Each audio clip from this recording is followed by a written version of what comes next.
Hello, this is Friendly Cat. We're going to be doing a very fun run today. We'll be playing Argentina on non-historical focuses or ahistorical. We're going to be playing as taking the gentleman from Germany, and that's the primary achievement. But also the other two achievements involve taking over most of South America and taking the Islas Malvinas, I guess. That's Falklands and South Georgia. So it's not too difficult. I think these achievements were made for ahistorical because of the primary one being somehow he has returned. I see a lot of guides or other YouTube guides, they say they don't do ahistorical because the world kind of goes a little unusual. But I really like it. I do almost all of my achievements on a historical because I think the world in reality is kind of unusual. The First World War, and certainly maybe the Second, ran in unusual and perhaps unpredictable and irrational ways. So that sounds good. Well, that's the event that we need. We need Germany to have a civil war in order to start that achievement, or in order to get the achievement of somehow we returned this early. We'll be taking the silent workhorse. And again, we want to play this game out with that gentleman, and so the goal is not to complete it later on. With our next bit of political power, let's take improved working conditions and keep an eye on that German civil war as we proceed down our focus tree. We're going to be taking crackdown on corruption. We're going to get focused almost entirely on the political side of the focus tree for the first, 2 years or so. Our next two research are definitely involving Marines. Marines, again, very powerful. They're going to be our main force, assault force. We want to take the offense, Army Advisor for Army XP. Argentina has a great Army Advisor. We like him. We're continuing to watch that civil war. Our next 100 political power goes to the Naval XP guy. We like the movemency. That's my favorite Naval Advisor, but also that Naval XP helps our Marines and our submarines.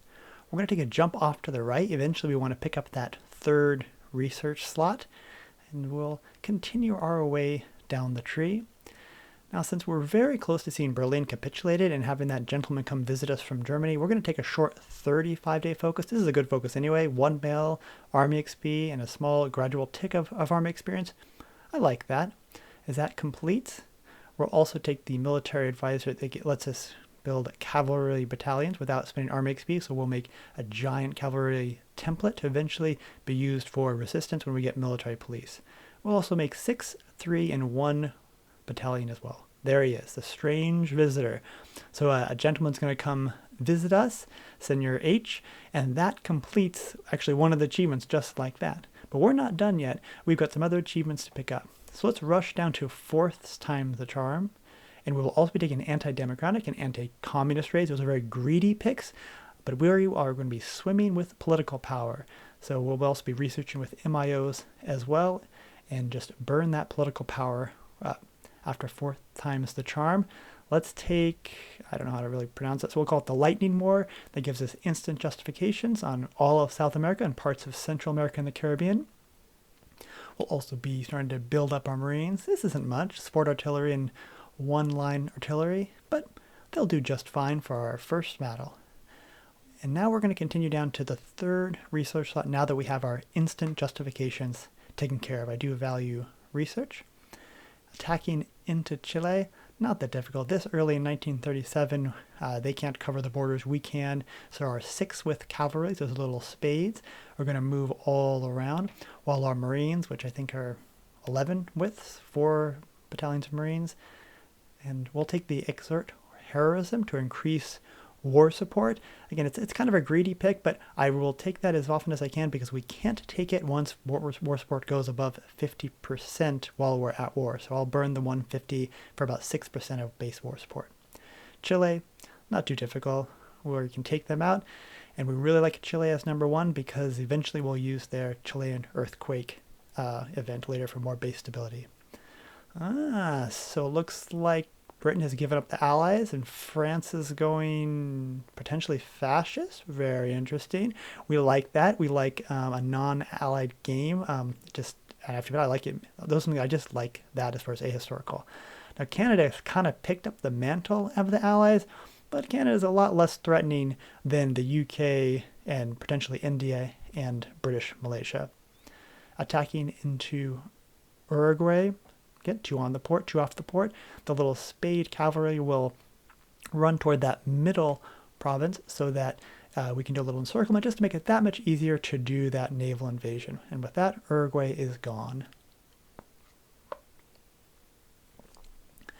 And we'll take their navy as well. With Uruguay gone, let's take another advisor. Argentina has a pretty poor choice of advisors, nothing really good, but the subversive activities, advisor minus subversive reduces the justification times by 25%, so something's better than nothing. We're also going to start declaring war on every country that we have a war justification except for Bolivia, because world tension is now pushing past 25% and we've pushed 10% on our own. Otherwise, we're going to get a bunch of guarantees. So we're not going to take Bolivia because we need Bolivia to be unconquered by us to complete the Bolivia Lamento, I think, one of our achievements. All right, third research slot in 1937. I like it. I like it a lot. We're going to be moving right along through this tree, and well, let's take a look at Japan. Ooh, they stayed faster. So they stayed historical. That means they're going for China. They will go to China. And China, ooh, bad choice. China, they did not go down United Front. China on a historical often takes subjugate warlords, and so they're not going to have too good of a time. Well, Paraguay, again, this early, quite a few of these countries are very easy. Paraguay later on might give us more of a fight, but here we're able to simply encircle and destroy. We're going to justify on the, technically the democratic Brazilians. We got an instant goal, on the communist Brazilians. So we will eventually go to war with both sides of Brazil as we head north first, though. Naval invasions on or off the port. These little countries, they can't put up much of a fight. We're just going to breeze through them, take their land, take their territory, and enjoy just a little bit more economy along the way. Easy, fun little runs. And there we go. Nicaragua's just about complete. We're now building our Marines up. Eventually we'll make them 25 width, and then later on put a tank on the front, or I guess on the back, to make them 27 width. We will add support as well. Attacking into the mountains, that's a poor choice. The Mexican Civil War. This happens quite a bit on ahistorical, which is one of the reasons I don't generally justify on Mexico early, because by the time the justification completes, they will often be at civil war, which kind of makes it a bummer because I'll have to re-justify on the other side of that civil war to eventually take out Mexico. But we're pushing through, very poor. I should have naval invaded around them. As we continue down the focus tree, let's go right side down the Italian path, because it gives us a permanent bonus to recruitable population and war support, which is much better than a temporary bonus, at least to me. This is a naval invasion we should have done. We shouldn't have been fighting through the mountains, because this is a pretty smooth naval invasion. And with that, thank you, Italy. We'll appreciate that. We have now completed all of our Central American nations. Venezuela and Peru are typically very good lend-lease for South American countries. Some of the other, both Chile and Brazil, get claims or justifications which make those countries not like you, but we can get lend-lease from them. And a little quick tutorial, we start our lend-lease by sending lend-lease to China or to another country at war, and then we turn around and request lend-lease from someone who wants to give to us, and it's pretty smooth. All right. This is momentous. This is a memorable occasion. This is a naval invasion I did not stick. I know you probably watch me do so many naval invasions, think I'm perfect. Nope, sometimes they just don't stick. In this case, you just got to live with it, retry, and try again. Ooh. Well, this is kind of fortuitous. Peru decided to go to war with Ecuador the same time I did the naval invasion. So let's see how that works out, how about a second naval invasion works out. In the meantime, we're just going to take advantage of the Brazilian Civil War and just move through. This, I think, is the democratic part of Brazil. And as they get capitulated, I'm not taking any land. I'll take the ships, but I'm not going to take any land. Just make sure that all of the states are taken. If that makes sense, because I will eventually capitulate the other side, and I already own most of it, and I get the capitulation. So I already get the land anyway that communist Brazil doesn't hold, and it makes it that much easier to capitulate them. Well, the second landing went much better, particularly with Peru's help. Unfortunately, Peru didn't get much war score, so I'll just contest everything and take everything from them, so Peru gets nothing out of this except some losses. Sorry, pals.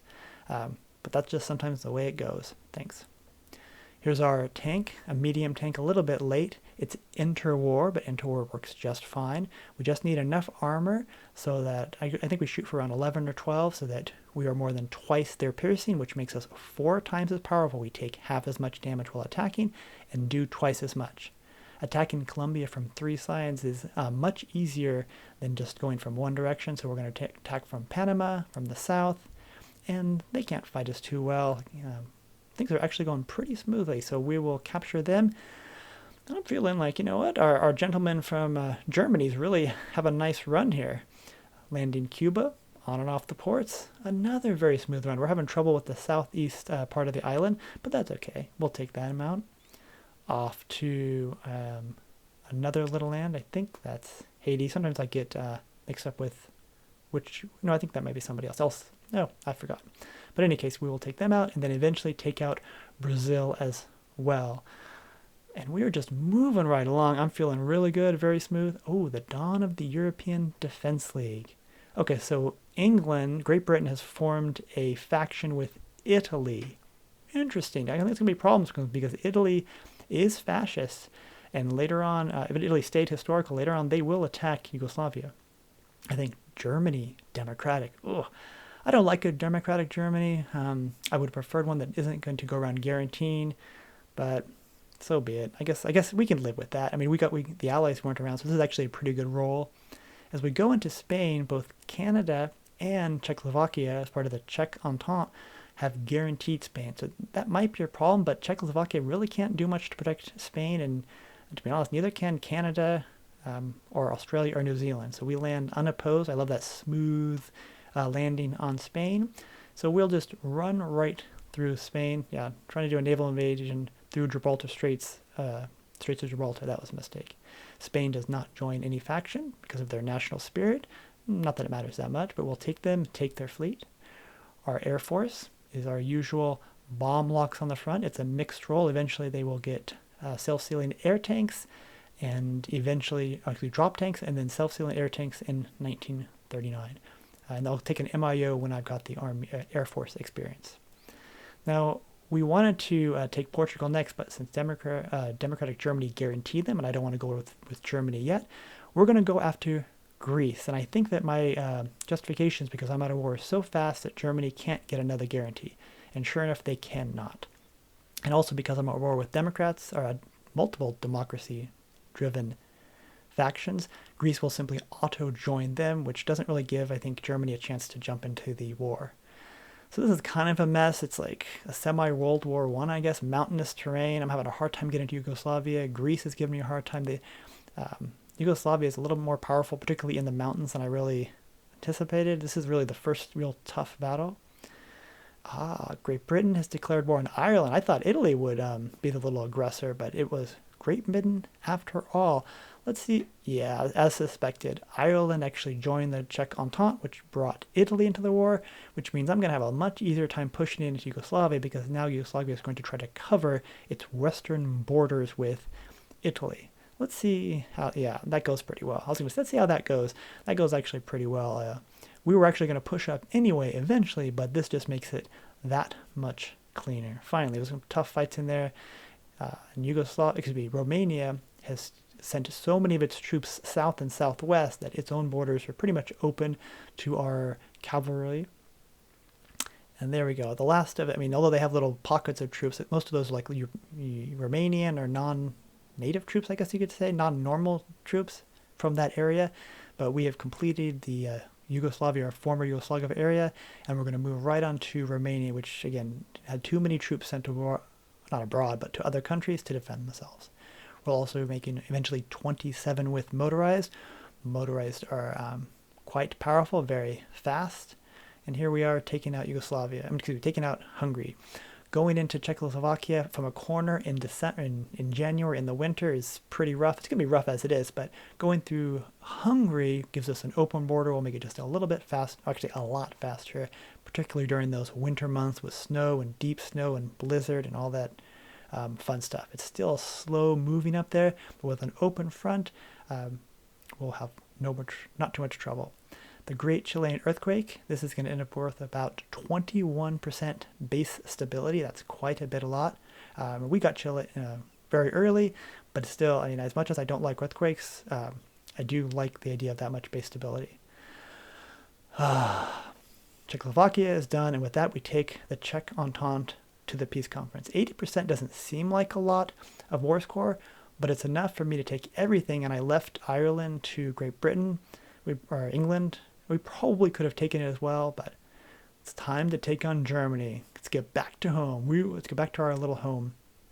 We have a great deal of core bonuses, so this shouldn't be too bad. We're just going to push through them. Oh yeah, first encirclement. We were rolling, we were rocking. Germany, again, we got cores because Germany is our core as part of one of our focuses. But Germany pushes it back. They've got too many planes. They turned this into a World War I stalemate because we have level 5 forts. They're not going to push into us. They're just going to sit there and be entrenched. Well, I did have Marines. I'm not going to land that port. You're never, ever going to land a port with, 10 divisions, 10 full-strength divisions. So you need to pull off and cancel any neighboring naval divisions. But continue to land on the main port. Let's see if we can take it. I think we got this. We got it. That's it. Germany's done. It may not seem like it, but now that we've opened up this land, we're no longer attacking into a small area.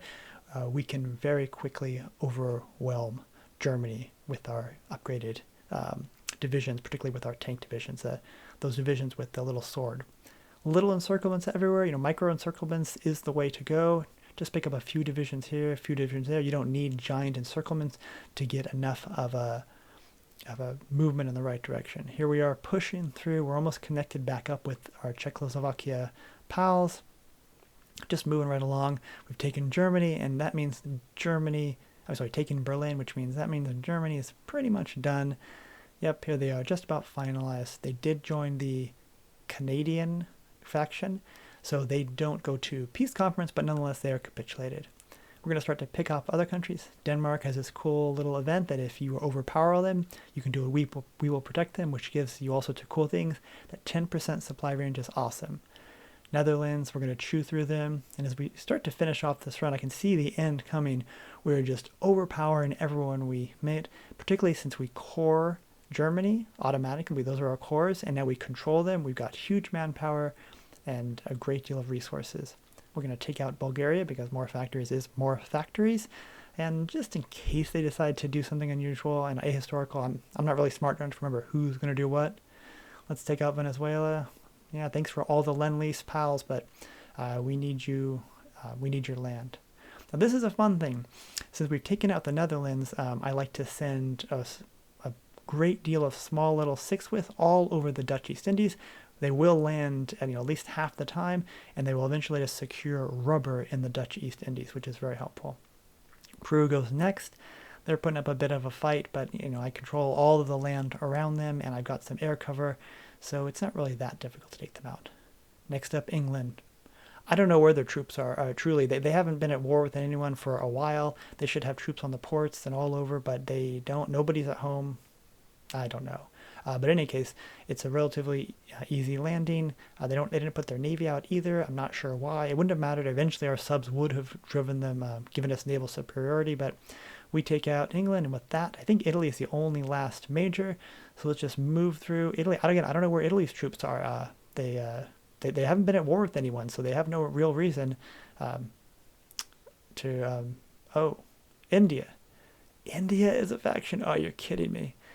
It is a major. That means we'll need to capitulate India to get those little islands of the Falklands and South of Georgia. And look how far away they are there. Well, whatever. We can do this. We'll make this happen. We've dealt with more difficult things as we take out the last bit of Italy. And you may notice that sometimes you get little pinned naval invasions while you're in a sub, so you need to cancel and tell your subs manually to leave that alone. Oh, so the Falklands are left undefended.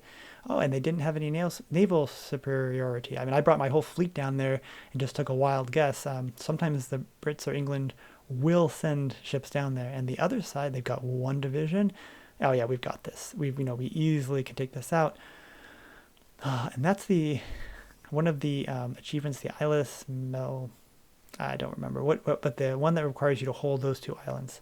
So along the way, we had France join our faction, so let's kick them from the faction, and let's justify them to take the last little piece we need to get the last achievement in this run.